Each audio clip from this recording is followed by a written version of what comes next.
The Vancouver Canucks have a hidden gem as reports go as far as saying the Vancouver Canucks got a steal of the draft. But not only that, we get a look at the Vancouver Canucks lines with multiple players speaking out heading into a huge game one versus the Calgary Flames, and everything is lining up to be absolutely perfect. We're going to break down this one prospect that has been turning heads and labeled as a steal, and exactly what Canucks fans need to know heading into game one. We're going to break down all this and so much more in this episode. You're not going to want to miss it, so let's just dive straight into it. Now, before we get into the line combination, some quotes from players, we're going to dive straight into a player that is looking like a steal. Now, Scott Wheeler did a full report. This will be linked down below. Go read through the full thing, and it goes in on Wilson Björck. Now, Wilson Björck is an interesting name, drafted this year, and some fans may know him, but fans are going to start knowing his name very soon. We can go into Chris, who is an NCAA coach with Colorado College, going in and coaching Wilson Björck this season. I think Vancouver has a steal in the 5th round, if I'm being honest. Now, he does continue on and to speak on the World Junior Summer Showcase. Came away from there, not to be dramatic, but somewhat blown away by how well he handled it. Now, Wilson Björck, it's a name that had a very good season overseas in Sweden. We've seen him play in the Junior Swedish League, putting up 67 points in 43 games, including 28 goals, still only 19, 6 foot, 165 pounds. Yes, you need to put on some weight, but he went out to win a championship in the junior leagues. Now, his first year on North American ice, he has yet to register a point with Colorado College. Going into this, he may register by the time you're watching, but the big thing with Wilson Björck and what this Canucks management has done an incredible job, and their scouting staff, is getting very good value in the late rounds. Now, looking at Wilson Björck, there is a lot to like about this kid. First off, you're getting a kid that's coming overseas and getting used to North American ice before he eventually makes it to the Abbotsford Canucks, all the way to the Vancouver Canucks. You have coaches saying this is a steal, saying they were blown away by how he handled things. Everything is leaning towards the Vancouver Canucks having an absolute hidden gem in this pick, and things continue to get better. Now, looking at Björck, you can see Viggo Björck, the guy just above him, was his youngest brother, leading his team in points, 74 points, and should be a top 5 to 10 pick in the upcoming draft. Wilson Björck came in at number 2 with 67 points, which is quite a few than if you work your way down to 2nd, 3rd, 4th, 5th in scoring on the team.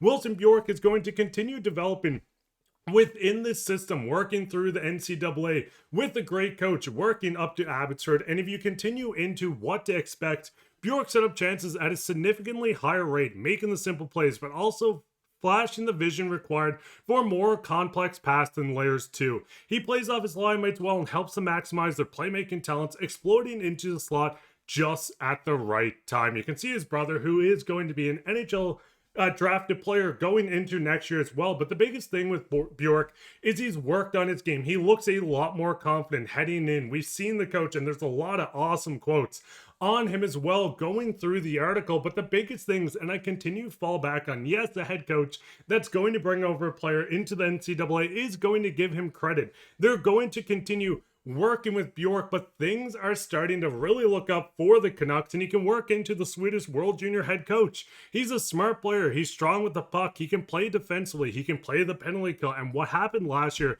is he got stronger in his legs. He's going in the right direction and has a lot of confidence right now. So when you're adding all this together, things are trending in the right direction. But what is your guys' thoughts on this? First off, what is your guys' thoughts on the Canucks getting so many great picks in the latter half of the draft? We're seeing a lot of the talent really start to show out, but we're seeing a lot of high praise from these Canucks players all the way to Wilson Björck. We're seeing a lot of their prospects make the team, and Jonathan Lekkerimäki heading into tonight. But what is your guys' thoughts on the Canucks prospects? Who do you think is the most underrated or the biggest ceiling? Let us know down in the comments. But speaking on that and speaking on Jonathan Lekkerimäki, let's dive straight into the game that everyone is pumped up for. It's official. The vibes are high. This comes from the players themselves. Both Brock and Tyler Myers dropped the vibes are high in the pregame media this morning. Now we know the Canucks dealt with quite a bit last season. We know the turmoil between JT Miller and Elias Pettersson. We've seen JT Miller traded, which we also seen the Rangers dropped their home game. Artur Shilov shutout, by the way. We love the Artie Party, even though he's in the Eastern Conference. But the biggest thing is this Vancouver Canucks team is getting an identity again. They're happy. We've seen the quotes come from Quinn Hughes that they're happy to be at the rink. The vibes are high. Things are trending right for the Canucks, and this game is going to be a big one and crucial one for them to continue in. Now, the lines are set. These are the lines we're going to see, and I'm sure Adam Foote is going to make some changes throughout. But the biggest thing is we're seeing the top line, a dominant line, 2 goal scorers with a goal scorer at center, but an elite playmaker with Elias Pettersson. The second line of Baines, Hedl, and Garland. I do expect a lot out of these guys.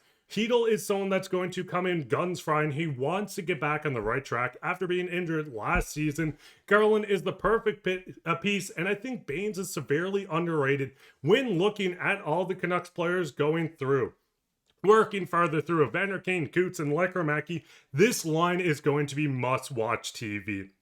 Watching Evander Kane with 2 young guys with an incredible shot and the work ethic with Coots, I am expecting something big out of this line. I'm expecting each of them to put up a point. I wouldn't be surprised if Coots scored his first goal because he's really trying to prove to the Canucks management he deserves to be here, and you can work your way through with Drew O'Connor, Aatu Ratu, and Kiefer Sherwood. The Canucks have 4 lines that are going to compete all night.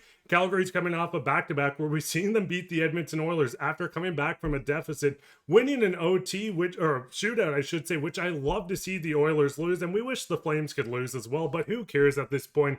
But going further in, we know Hughes, Hronek, Pettersson, Myers, Forbort, Pettersson.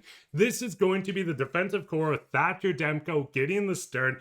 I cannot wait to watch this Canucks team. I'm sure a lot of people are very excited, but I think there's a lot weighing on this team. Now, the scratches come in with Carlson and Mancini. Teddy Bluger is shaken up from the preseason game versus the Edmonton Oilers, but we're getting a cemented Canucks team. Now, this is going to change. It could happen during the game. It could happen next game, all the way through until the Canucks make a trade. But at the very moment, we know the forward groups. We know what the defensive core is going to be like. We have the power play lines, which I did a video just 2 days ago. Go check that out as well, where the power play lines are there. But the biggest thing with the Canucks is how dedicated they are going into this game. Over the last couple of weeks, we put in so much work. It's exciting to get to a regular season, show everyone what we can do.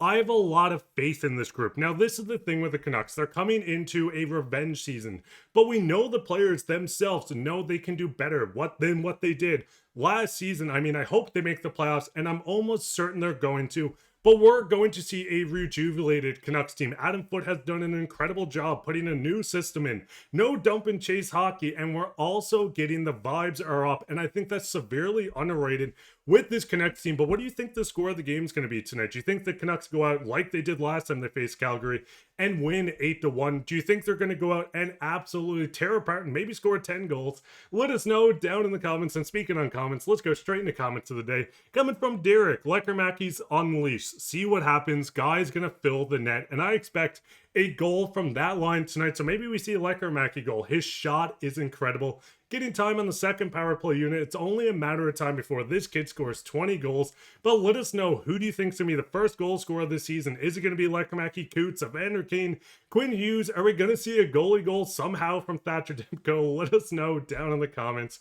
And that would be it for this episode. Hope you guys enjoyed. Make sure to leave a like, subscribe, share this with your friends. Once again, the season is finally back. Go Canucks, go. And I hope everyone enjoys this roller coaster. Take care, Canucks fans.